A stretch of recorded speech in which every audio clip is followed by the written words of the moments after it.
turma! Hoje nós vamos falar sobre MMC, que significa mínimo múltiplo comum. Ou seja, nós temos um número que vai ser comum aos múltiplos de outros dois números. Por exemplo, eu tenho aqui os múltiplos de 16 e os múltiplos de 20.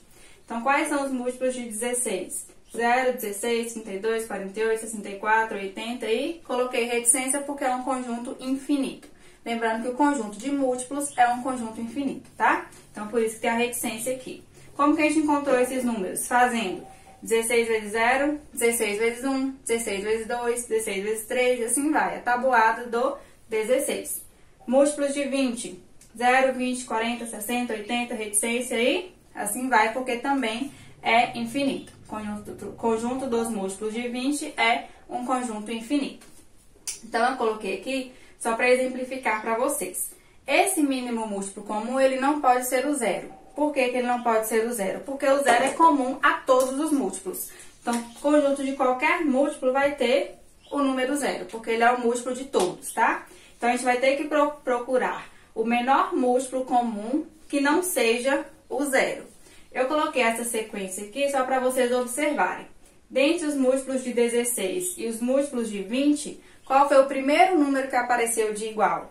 O primeiro número que apareceu de igual aqui foi o número 80. Então, 80 e 80. Então, como ele foi o primeiro número comum a aparecer, ele vai ser o MMC entre 16 e 20. Então, o mínimo múltiplo comum entre 16 e 20 é 80. Só que, e se fosse um múltiplo que demorasse para aparecer? Como que eu ia fazer para encontrá-lo? Ia ficar muito grande, né? Se nós fizéssemos utilizando esse processo aqui. Então, o que a gente vai fazer? Utilizar o processo prático. Esse processo prático é parecido com a fatoração.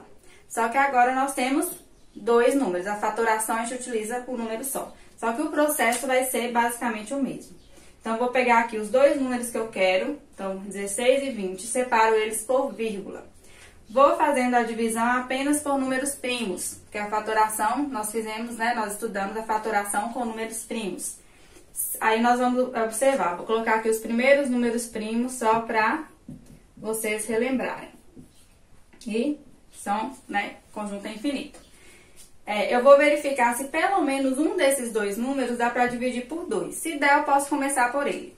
Então, venho aqui e coloco o 2. Se tiver um número par, é possível dividir por 2. 16 dividido por 2 é 8. Então, eu pego o resultado da divisão e coloco logo abaixo. Separo o número por vírgula. 20 dividido por 2 é 10. Coloco aqui abaixo. Ainda existem números pares ou um número par? Se sim, posso continuar com o 2. Faço 8 dividido por 2, que é 4. 10 dividido por 2 é 5. Ainda tem número par? Sim, o 4 ainda é par. Então, eu posso continuar pelo número 2. Então, eu faço 4 dividido por 2 é 2. Aí, nesse caso, o 5 não é divisível por 2. Então, eu vou simplesmente descer o número 5. Ele vai ser conservado aqui, tá? Então, se você colocou um número aqui que deu para dividir só um, o outro número ele vai descer. Ainda consigo dividir por 2. Ainda tenho aqui um número par. Então, 2 dividido por 2 é 1. O 5 não dá para dividir por 2, então eu desço o número 5. Agora, o 5 eu consigo dividir por 5. 5 dividido por 5 é 1. Quando os dois resultados aqui chegar em 1, é porque finalizou essa primeira parte aqui, para encontrar a MMC. Então, chegou em 1, terminei as minhas divisões. O que eu faço agora? Vou multiplicar todos esses números que eu coloquei do lado de cá. Então, vou fazer isso daqui, ó. Vou multiplicar todos esses números.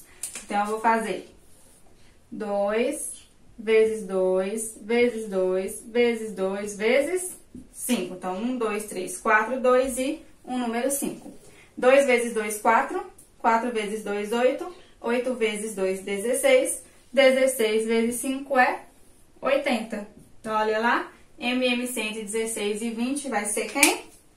Vai ser o número 80, que foi o número que a gente encontrou aqui quando nós listamos os elementos que pertencem ao conjunto desses dois múltiplos. Então, essa daqui é a maneira prática de encontrar o MMC entre 2 ou mais números.